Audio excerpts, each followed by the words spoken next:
Gorgeous music, thank you. President of the Federal Republic of Germany, Dr. Steinmeier, Mayor of Berlin, Minister for Culture and Media, Dr. Monica Grütters, Director of the Humboldt Forum, Professor Dagalo, ladies and gentlemen, good morning. Thank you for having me here. When I was researching my second novel, Half of a Yellow Sun, which is set during the Nigerian Biafran War that started in 1967, a woman told me a story about her elderly father. It was early in the war, and they were in their Biafran hometown, feeling relatively safe because the war seemed far away. Then suddenly they heard the loud, terrifying sounds of bombing very close to them, and they knew that they had only minutes to leave their home and run into the interior for safety before the Nigerian soldiers arrived. The elderly father was a wealthy man, but the only thing he rushed to take with him was his ikenga, a piece of wood, a beautifully carved piece of wood. But it wasn't just a piece of wood. It was also the repository of spiritual meaning. The ikenga represented his chi, his personal spirit, as well as his ancestors, his guardian angels. I was struck by this story. This man, facing the possibility of never seeing his home again, chose the thing that mattered most to him. Of course, he cared about his material possessions, but he believed that those could eventually be replaced, while his ikenga was irreplaceable. There are ikengas in various museums all over the world today, and it is easy to forget as we stare and admire them behind cold and clinical glass barriers that these are objects that are religious, spiritual, sacred.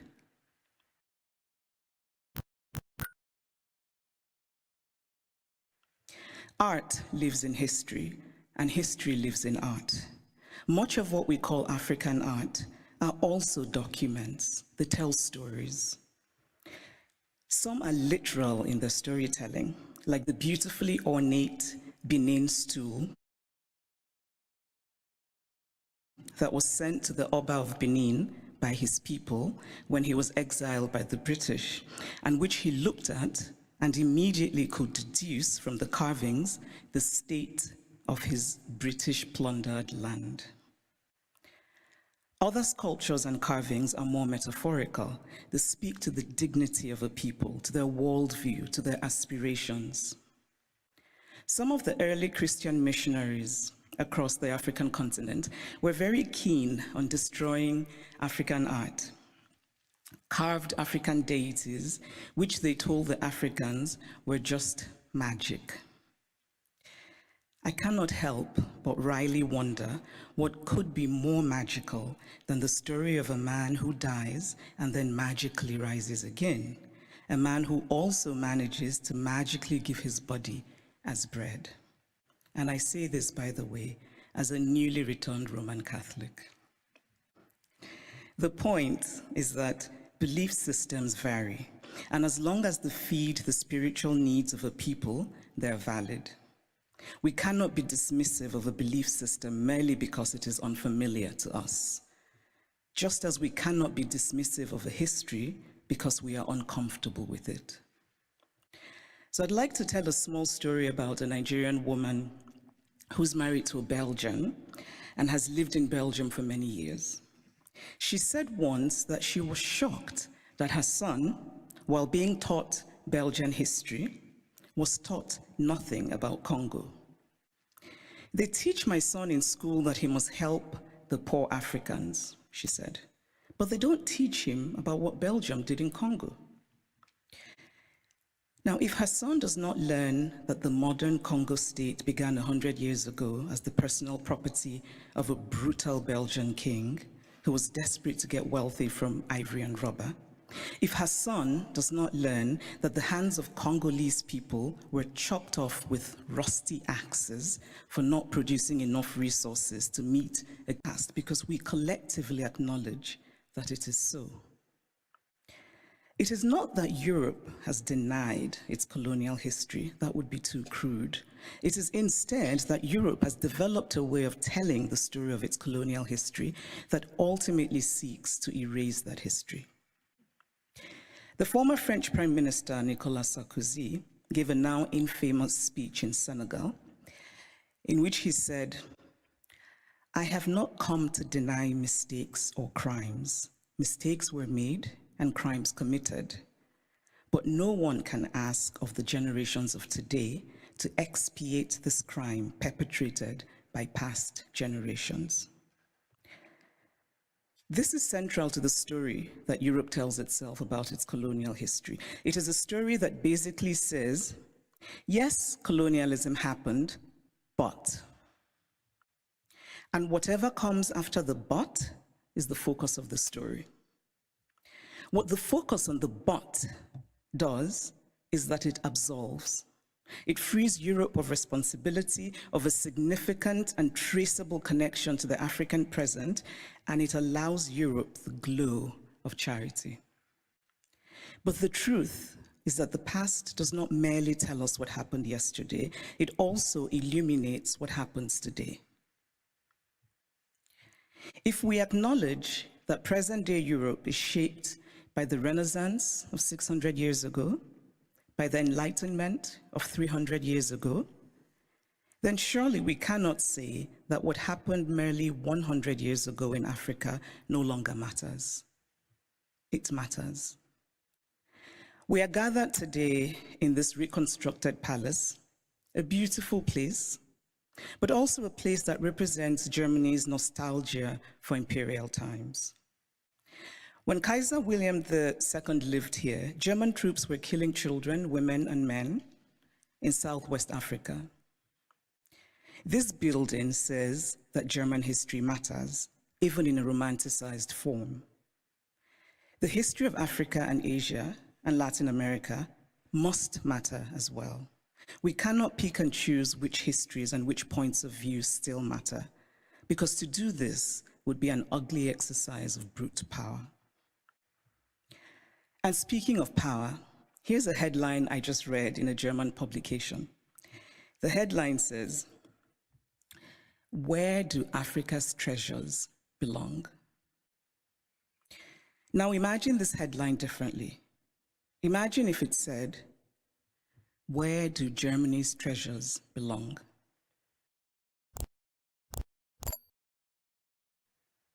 It would be a redundant question, because of course, Germany's treasures belong in Germany. But the question would never even be asked, because there would be no circumstance in which it would be, because of power. And so it seems to me that what we are fundamentally grappling with in this space, in all of these questions about the Humboldt Forum, is power. Unequal power, how we navigate unequal power relations. And there's always been, to me, something shabby about unequal power relations. The victory feels colorless, almost unearned. So I spoke of Belgium and its colonial history, but what of Germany and its colonial history?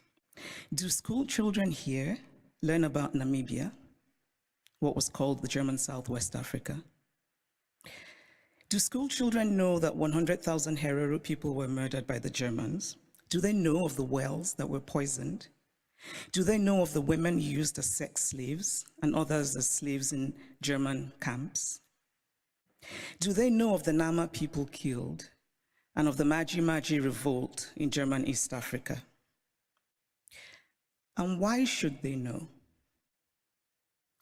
Because to tell only one part of a story is essentially to lie. A story is true only when it is complete. Germany is Beethoven, and Germany is Bach, And Germany is also its colonial atrocities that have resulted in hundreds of African skulls being stored in the basement of museums here in Berlin, skulls of men whose spirits cannot be at rest, men who could well have been my great-grandfather had I happened to have been born in Eastern rather than Western Africa. It is only fair to fully own all of the stories of Germany. All countries have parts of their pasts that they're not proud of, that they would rather forget. But it takes courage to face those parts and bring in some light. And this is a time for courage. The courage to hear dissenting voices, such as those of the people who are outside right now protesting. They should be heard and included. They have valid concerns. The courage not merely to say, we take your criticism, but to follow it with action. The courage to say, we were wrong. The courage to say about art acquired illicitly, this is not ours. Tell us what to do with it. The courage to do provenance work and to actively use local knowledge. The courage to act and to act now and not become crippled by endless planning and endless talking. The courage to believe that it can be better. We cannot change the past, but we can change our blindness to the past. And why, by the way, is the term ethnological used for art from certain parts of the world and not art for other parts of the world? And then in discussing some of this art that we term ethnological, and I would argue that the language itself already suggests a hierarchy of value, when we talk about this art that was stolen, we're told that they cannot be returned to Africa, for example, because Africans will not take good care of them. It is not merely condescending to say, I cannot return what I stole from you because you will not take good care of it. It is also lacking in basic logic. Since when has the basis of ownership been taking good care of what is owned? This position is paternalistic arrogance of the most stunning sort. It does not matter whether Africans or Asians or Latin Americans can take care of the art stolen from them. What matters is that it is theirs. The brilliant Nigerian artist Victor Hikameno put it much better than I could, and in very Nigerian terms. He says, if I come and steal your wrapper, and I say I won't give you back your wrapper because you will not tie it properly around your waist, or you will not wash it well, and so the colors will fade, or this or that, all are irrelevant. The wrapper is mine, and I can do with it what I will. Give me back my wrapper because it is mine. The metaphorical wrapper, and for those of you who are befuddled by wrapper, it's a piece of cloth, should be returned for the reason that a Hikameno illustrates, which is respecting the property of others, but also because Europe has defined itself as a place of certain values: progress, liberty, fraternity, tolerance, individual rights, and most of all, the rule of law.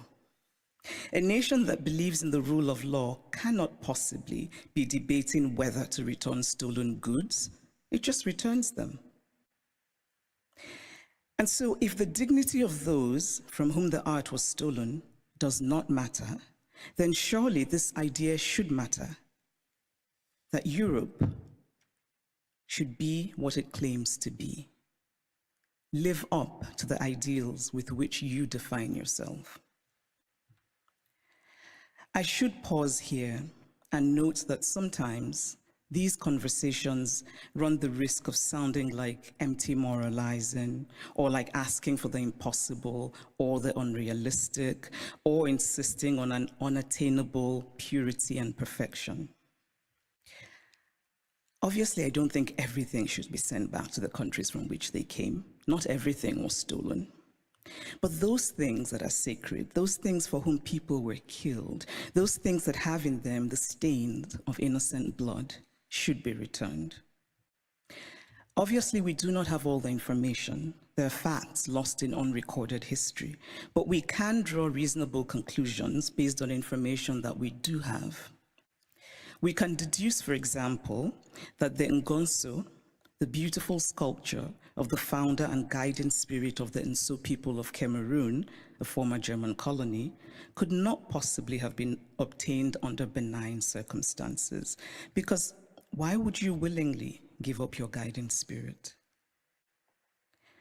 It is also important to remember that not all wounds are visible.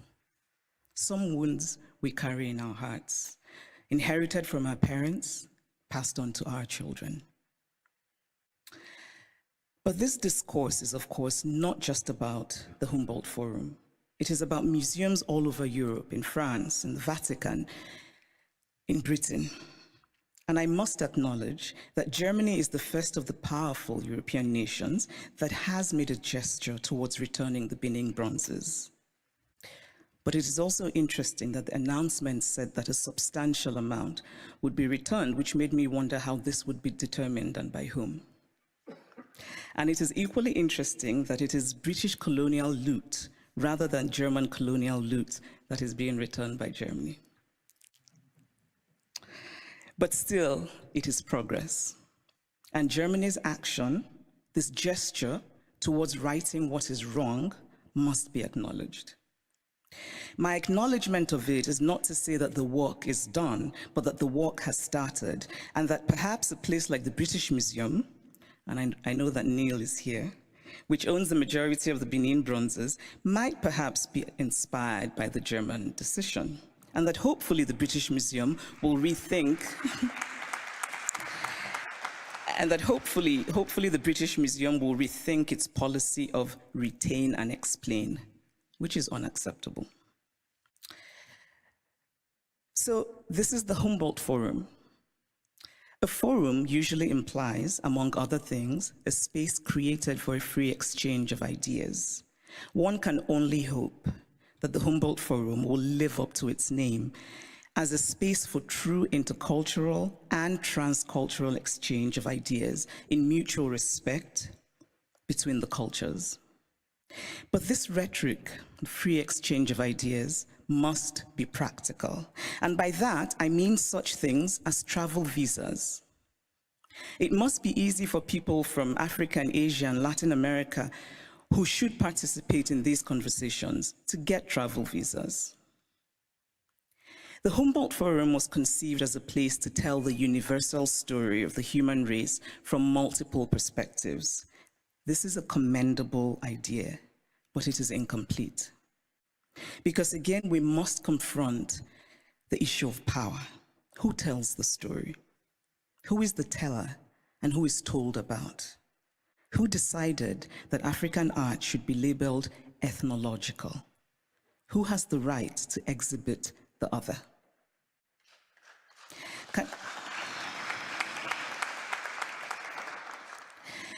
Can the Humboldt Forum be an opportunity? Can it become, among other things, a project of remembering, solemn, honest, mutual, and respectful? In conclusion, I want to say that I believe very much in dialogue. And I really believe that we can recreate the world by acting more courageously. To act with courage is to have concrete hope in a better future. We carve out a small space of the world, we shape and we reshape it, and in that way, small slice by small slice, we walk slowly, yes, but we walk on the path to real progress. Courage and hope are intertwined. Courage is an act of hope, and hope is born of courage. Acts of courage create hope, and there is nothing more essential to the human spirit than hope. So here's to courage. Thank you.